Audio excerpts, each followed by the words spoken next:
Notice how instead of sprinting off the screen, Tatum paces himself so that he can time himself with Jaylen Brown and he can make that pass. So are NBA refs like officially blind? Cause Jokic straight up just kicks the ball in front of his face and he just lets the play go on. And now they don't even get a reset shot clock and now they gotta throw a shot up just cause he didn't call the kick ball. If you still think this is a travel, you seriously need help. Because players are allowed to lift their pivot foot off the ground as long as you're going into a jump. You just can't place it back down. No player is exempt from being able to hustle, because all hustle comes down to is how bad do you want it? How bad do you want that rebound? How bad do you want to get to that loose ball? And clearly, Peyton Pritchard is the one who wants it the most, because on this possession, he ended up with 2 offensive rebounds and a steal. He just wanted it more than the Nuggets roster. Simple. DeAndre Jordan does a good job of taking away the bounce pass by keeping his left hand low and active, but that's where Tatum needs to be able to throw that pass with his left hand right through that gap between Jordan and Brown to make it to Cornette on his roll. So watch Hauser right here, number 30. A lot of actions you'll see in the NBA are just decoy. It's just to get you mixed up before getting into what they're really trying to do. And that's what Boston did here, which got Tatum open for the 3. If you want to get open from off-ball screens, you've got to run off them tight, like KCP does here. Look how close his shoulder is to Aaron Gordon's. This allows him to have a good angle to step into a shot and doesn't give White an angle to give him a good contest. Grant Williams played a great defensive position. He guarded Aaron Gordon with a gap because he's a non-shooter. He beat him to the spot instead of closing out to his body, up until he lost discipline and bailed out Aaron Gordon by reaching. Viewing their new City Edition uniforms, and John Morant usually looks good in any uniform he's got on. Big pause, man. Pause, bro. What do you mean by that, man? Let me find out. As Ja comes off this curl, notice how once he gets into a help defense, he slows his pace down to read if Forbes is going to commit or if he's just baiting. And Ja didn't fall for the bait and attacks the rim and gets the and one. If you want to be a better defender, you got to read the closeout like Conchar does here. He sees that lull and catches the ball and immediately goes into a sprint, which means he's going to only drive and he's not going to shoot. So he closes out short and beats him to the spot. This is unacceptable by Cat because you have Ja Morant on you, someone who is 8 inches shorter and 50 pounds less.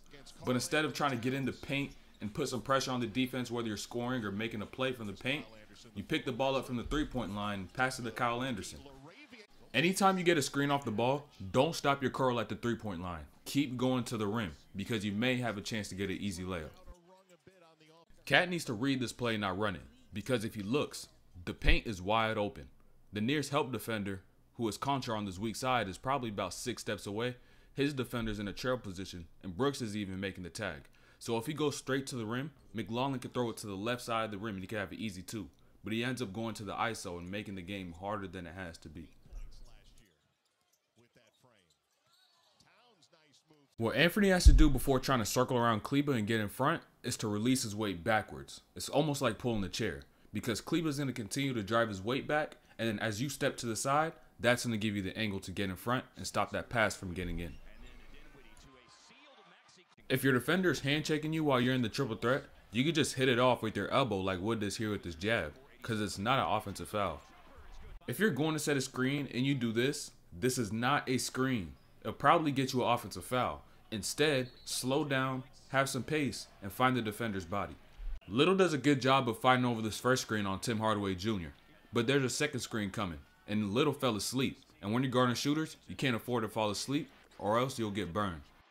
On this post-up, Luka has to get a lower and wider base, because since Watford is a lower man, he's able to push Luka back and get a better angle on the ball, which allowed him to make the steal on this entry pass by Hardaway Jr.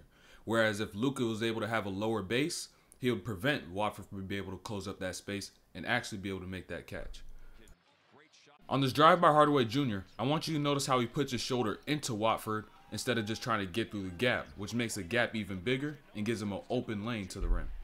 We always talk about Harden and Embiid drawing fouls, but Dame has a lot of tricks up his sleeve too. He literally just stops on the dime, causes Bullock to run into him, and now he gets a free chip to the line. I'm officially convinced NBA refs are blind. They missed 2 travels in a row, back to back, and they're obvious, like clear as day. NBA players' moves look so nasty because they're always reacting instead of predicting. Notice how once Simon steps up, Luka goes to that tween and attacks that gap that is now opened up. On these catch and shoot opportunities, you can't let these stunts get to you. It's going to throw off your rhythm. So unless you see the player actually run out to you, just shoot it. Alright, this play is just funny to me, because Kleba goes in and sets a screen on his own man, and Grant falls for it, and then he gets an easy slip to the rim.